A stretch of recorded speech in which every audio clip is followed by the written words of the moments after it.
ছোট্ট লেখা, পরের সুখ সহ্য হয় না, কলমেও পাঠে আমি কবিতা বসু।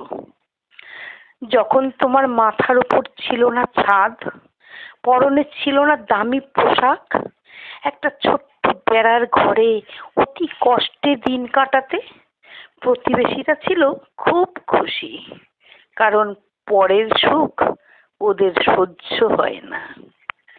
এই দ্বীপে কিছু জন্তু আছে, তারা কেবল নিজেদের কথা ভাবে।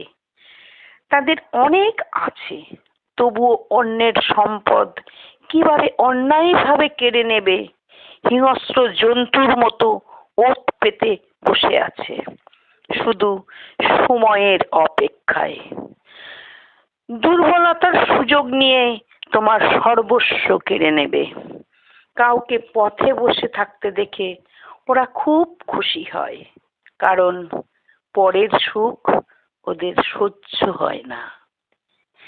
নিজের চেষ্টায় যখন তুমি একটু মাথা তুলে দাঁড়াবে, দেখবে কেউ আর তোমার সাথে কথা বলছে না, তোমাকে এড়িয়ে চলছে, তোমাকে চেনেই না। এই দ্বীপে জন্তুগুলোকে একদম পাত্তা দিও না।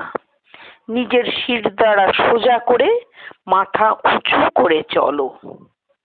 ওরা চেষ্টা করবে আবার তোমাকে ছোবল দিতে, কারণ পরের সুখ ওদের সহ্য হয় না। নমস্কার।